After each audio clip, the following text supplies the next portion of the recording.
Hello, everyone. Thank you for joining us today. We are speaking with Chicago Fire FC forward Tom Barlow. For those of you joining on Zoom, please remember to use the raise hand icon if you have a question. And for those of you in the room, please remember to wait for the mic, state your name and organization. Thank you. Hey, Tom. Joe Chats on Tap Sportsnet. Thanks for the time, as always. Curious, can you talk about the difficulties of your role when you're having to provide this energy option, no matter what the result is at that time, and you're coming on usually in that straight swap for Hugo, where it is that high-pressing role, winning or losing in the games, right? You're kind of crucial to what the Fire needs. So can you just talk about what makes that hard and also, empowering to know that your role is important in the squad? Yeah, I guess sometimes it's difficult coming into games. It's to get up to speed. Sometimes, you're either winning the game and you're trying to hold off the other team, or you're chasing the game and you're trying to get in behind. So, I think it's important for me to come in and bring a good energy and in certain ways try to change the game and so that's been my role and something I enjoy doing. And but yeah, it's got its difficult moments, but. For the most part, it's pretty straightforward, and I enjoy doing it.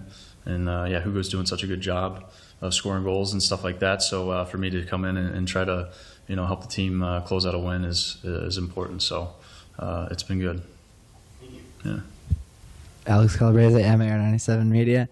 Tom, so last week when we spoke to Greg after the game, he told us that the bulk of the team needed to just erase it from their memory and move on to the next one. What kind of a response have you seen from the majority of the group here in the days since that tough result?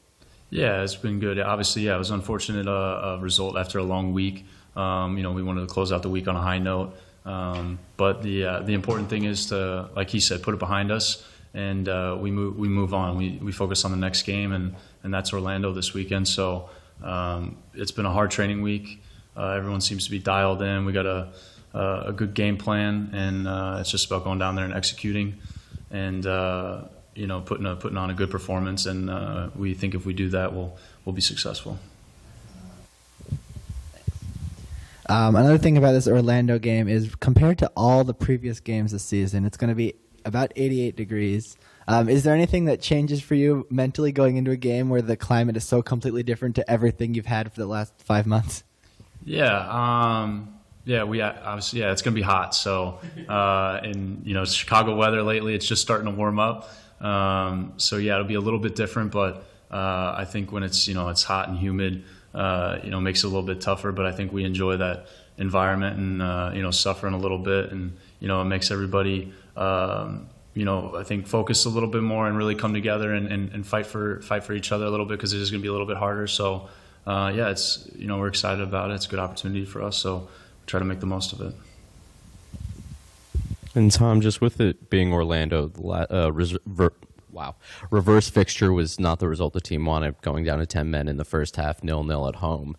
Does that, with that NYCFC result last week, it's kind of two things that you're trying to build upon. Does that help this team's focus, maybe just, it's not just another match, but also you need to build on not only the result from a month ago, but the result last weekend?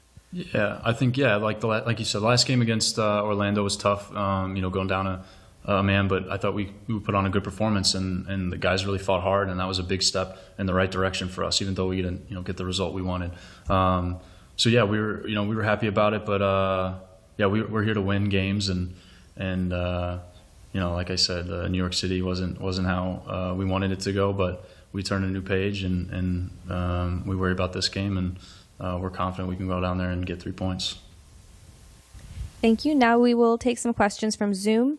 We'll start with Jim Alexander from Real Talker. Hey, Tom. You've been here obviously last year, now this year with a new coaching staff and a big roster turnover. What has been the chemistry like in training and sort of off the field with the guys this year? Are you seeing a difference from last year's chemistry in a sense, or is it kind of similar vibes? I'm just curious how the team chemistry is off the field. Yeah, the team chemistry's been great this year. We had a good group last year as well, but this year we've added some really good pieces. Some of the players we brought in are obviously very talented, which has been really good. And so, coming into this year, a lot of these guys are performing really well and really helping the team. And off the field, it's been great too. They're all super good dudes, and they're hard workers, and like I said, they're very talented. So it's a lot of fun coming in here every day and training with these guys, and then going together on the weekend and trying to win games. So it's been really good, and it's been a lot of fun. Thank you. Next, we'll go to Tim Hotsey from Men in Red 97.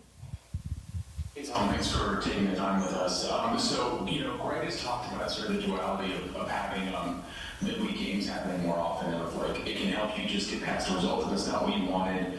On the other hand, obviously rotation's a part of it. Orlando's been playing a lot more midweek games. They played on Wednesday again.